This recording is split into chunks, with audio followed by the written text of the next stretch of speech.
they term UAP, unidentified aerial phenomena. They have issued guidance in the last few months to their pilots, saying what to do if they encounter these things, whatever they may be. We have a number of pilots who have encountered these objects and the radar operators who have tracked them, now speaking out on the record about this, and classified briefings on all this taking place at in Congress. So fundamentally we are in a different place now, and this subject is now being discussed seriously by the President of the United States, in the US Congress, in the Intelligence Committee there, the Armed Services Committee, the Homeland Security Committee. The mainstream media is now running stories on this, no longer laughing at it, but saying, what's going on? What did the President just say? What's Congress doing? What do these documents reveal? Even though, even that it's very clear that what the pilots saw is not from this earth, because we don't know anything like that. We don't know anything that can fly so fast, that can go from the air to down the sea and at incredible speed. Even though we know there is nothing like this, we still don't want to say that this is from somewhere else, not from the earth. Old habits die hard, and this subject has almost 70 years of pop culture baggage attached to it, and it will not be overnight that we lose all that. So yes, even though this subject has come out of the fringe and into the mainstream, there is still the image problem that it has, which is why, for example, the military don't use the term UFO. They use UAP, unidentified aerial phenomena. It is why still people, as you say, they dance around the subject. They don't want to come out and say, I wonder if these things are extraterrestrial. So they turn it around and they say, we don't think it's the Russians. We don't think it's the Chinese. We're pretty sure it's not our own technology in some secret black program. So, but they don't. You're absolutely right. Nobody wants to come out and say it. And I have first-hand experience of this. I was once at a briefing in the Ministry of Defence at the Defence Intelligence staff, and we were looking at a particular photograph, and the briefer pointed at the photograph and he said, it's not American, it's not Russian, and that only leaves, and he did that, but he couldn't bring himself to say that only leaves the possibility that it's extraterrestrial. So people do these things, they point, they make vague insinuations, but maybe this will change. We are further forward than we were 18 months ago, so who knows what the next 18 months will bring. Maybe someone will come out and say it. Should they say this is real? Should they say this is from another planet? They should say it's real, because it is. But I don't think they should say it's from another planet until they reach the point where they can say we have definitive smoking gun proof. Not just evidence, but proof. And I don't know what that proof would look like, because even though these videos are interesting, even though we have the testimony from the pilots and the radar operators, that's still not quite enough. I think we will need an artifact. Maybe something that has been examined by the scientific community and determined to have off-planet origin, not just a rock or piece of debris. I mean, a device, a machine, something that can do something we can't do. something which isotopic ratio analysis can prove was manufactured off-world, just as we can prove, for example, through isotopic ratio analysis that the meteorite you buy, if you're into that, is a genuine meteorite, not just a rock someone picked up from a riverbed. I mean, science can do that, so that's what we need. However, there are some like Robert Lazar and other people who claim that they have been in touch, and we know about Roswell, and we know about everything that happened, and there are so many that have said that there are UFOs in the possession of the army in the United States, and they could release this information, but they prefer not to do it. Yes, I think if that's correct, and I don't know one way or the other. I mean, I no longer work for the British government. I don't hold a current security clearance. But what I can say is this. If the United States or any other nation is in possession of extraterrestrial technology, there is a very good reason why they would keep that secret. And it's nothing to do with panic in the streets or religion or these subjects, though those are important issues. The reason for UFO secrecy would be to do with technology. And the problem is that almost any technology can be weaponized, particularly technology that involves energy. I mean, basically a bomb is just energy. It's what, lasers are energy. So if you had extraterrestrial technology, even if it was something benign, like a propulsion system from a starship, somebody could weaponize it, because the power that you would need for propulsion on an interstellar level would be something that clearly involves the generation of vast amounts of energy, and that essentially means a bomb. Yeah. So the problem is, if you have this, you can't just release it into the public domain. People say, I live in the US now, people say, well, the American people have a right to know.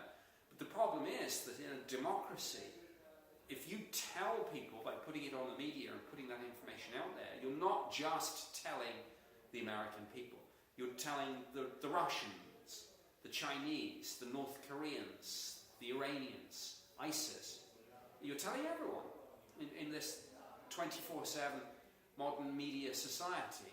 So if there is information that relates to technology, the nation on earth that first acquires that technology, understands it, acquires it, reverse engineers it, will be the dominant force on this planet for the foreseeable future. And they're not going to tell everyone else about it because they want it for themselves. And they want to stop it falling into the hands of someone who might build a bomb that, frankly, could pose an existential threat to planet Earth. What do you think is going to happen now? Do you think we're on the track now for disclosure? Well, I always say that the question about disclosure depends on what people think there is to disclose. If it is, as some believe, literally someone's got a spaceship in a hangar somewhere, then fair enough. I suppose there could be that moment that people dream of. My fellow Americans, people of the world, we are not alone. Or however it unfolds. I suspect the reality is somewhat different. I suspect that within government there are people who suspect this is real. There are plenty of people in government who believe that UFOs are extraterrestrial.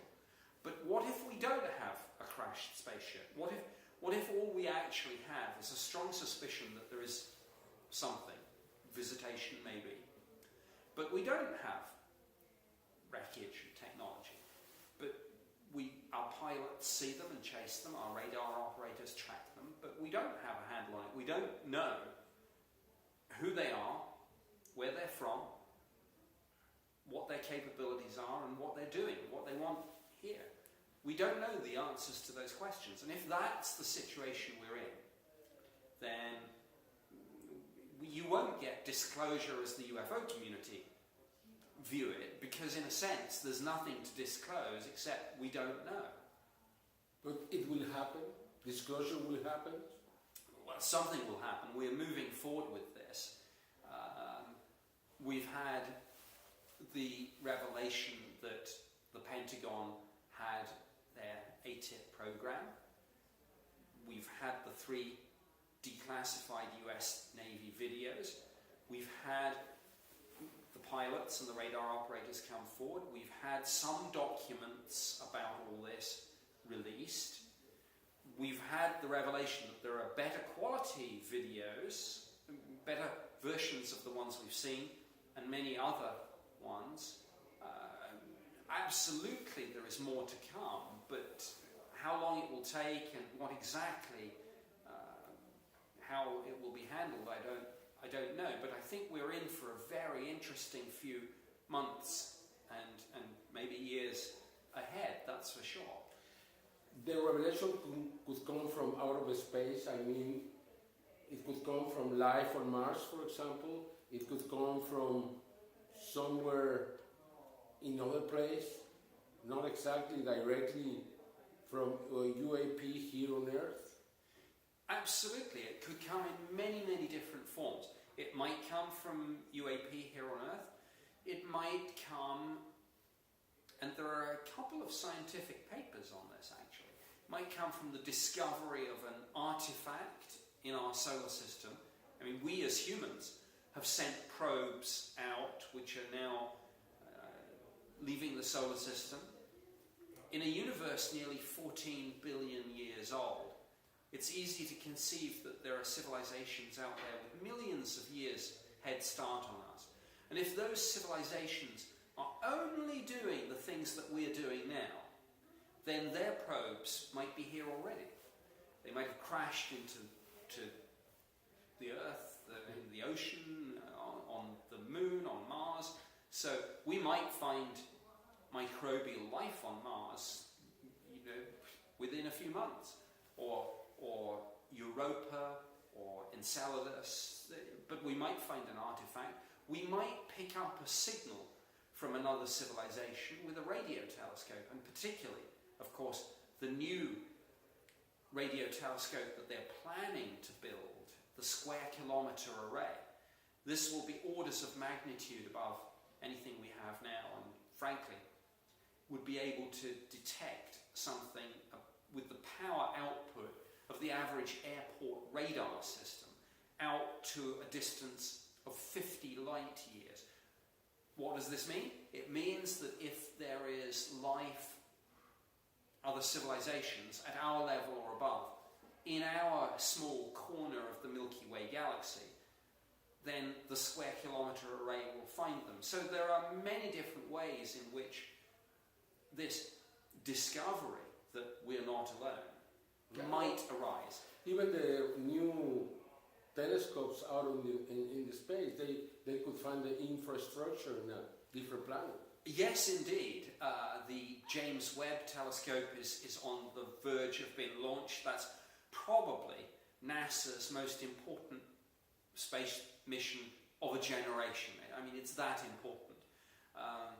It's hard to think that there's been anything on this scale since Hubble. In terms of the window on the cosmos that it will give us. And yes, there are some scientists now who are beginning to talk about what have been dubbed techno-signatures. In other words, the technological signature of an advanced spacefaring civilization. One of those techno-signatures would be Dyson spheres, the theoretical construct to gather energy from a star. And this would be what is called a megastructure. And some scientists are beginning to speculate that we are already detecting anomalies that might be megastructures, such as the one around Tabby's star, which some say might well be a Dyson sphere or multiple Dyson spheres. So if we're getting that now, the next generation of telescopes may resolve this debate, and that will be interesting to watch. Yeah, there are at least 3 superstructures, so-called, in 3 different stars, not just Tabby, but I mean, this is a new reality, and to accept that probably there are some civilizations so advanced that could do something that looks incredible to us. Yes, and then of course, picking up on that theme, there are these fast radio bursts that have been detected. And again, does this have some natural explanation, some stellar phenomena that we're not yet aware of, or is it artificial? I mean, these sorts of bursts are exactly how you would send an encoded message to other civilizations using radio and encoding messages and information within the signal. So this is very, very exciting period to be alive, to be experiencing this, because of course, if we find out, when we find out, that we're not alone, everything will change. Politics, science, technology, religion, economics, everything will change. And this could happen today. Today or in the next 10 years. I think it's not going to be more than 10 years. Ours will be the generation that sees it. And if they're out there, we are on the threshold of finding them in an absolutely undeniable, scientific, repeatable, non-falsifiable way. Ours will be the generation that answers that big and profound question, are we alone or not in the universe? We're going to get the answer to that question. If we do that, if we find the scientific evidence, do you think at that moment the scientists would look differently what is happening here on Earth? All the people that are claiming to have these sightings or contacts or all this evidence, all these videos that look authentic, could that be finally recognized as real? Yes, I think so. Now, of course, those testimonies, those videos, some of them are fake, and some of them are just misidentifications. Exactly. But you're completely right. The scientific community, the day after we make that discovery that it's not just ours, absolutely, the scientific community will go back to all this information and say, wait, now we need to look at these UFO stories, the stories, the videos, and we need to see what we missed for the last 70 years or however long it may be. Okay, now this is a hypothetical question. What if there was a huge, and I mean a 200-meter in size UFO, three-dimensional, hovering over the Pentagon for 1 hour in just the last few months? Would you consider that, if this is real, as the most important sighting ever? I would consider it would be a very important sighting. I don't know whether it would be as big as Roswell or Rendlesham Forest, Sighting. but or the Phoenix Lights. But yes, if it could be proven, if we had, for example, high-definition video footage that even intelligence community imagery analysts could look at and say, I don't know what it is, but it's real, and it's this size, and yeah. If we were in that position, then absolutely, this would be critically important. If you had the witnesses, if you had not just one video, but different videos. Oh yes, I mean, in intelligence work, of course, it's all about corroboration. So different witnesses independently corroborating what was seen is very important. Different footage from different angles, that way one can start to triangulate and make very reliable assessments of height above ground, diameter, speed if it was moving at any point. So yes, and of course it's difficult to conceive that if that happened, someone in government wouldn't have all that data already. And again, hypothetically, what is most difficult to understand if this really happened is why nobody has investigated that until now. Well, I think sometimes people have almost like a blind spot with this. It's almost like it sounds too good to be true.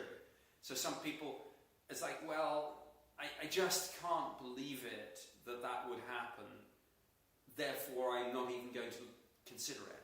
Now, my view, as somebody who's investigated these sorts of sightings and phenomena for the government, is that you should never go into any investigation with a preconceived idea, whether it's true believer or die-hard skeptic. You simply go in with a blank sheet of paper, an open mind, and you go where the data take you. Thank you very much, my dear friend Nick Pope. It's so I enjoy so much talking to you. You are a very smart person, and your views are very objective. You have a very different way to see this incredible reality, but probably the right one. Thank you.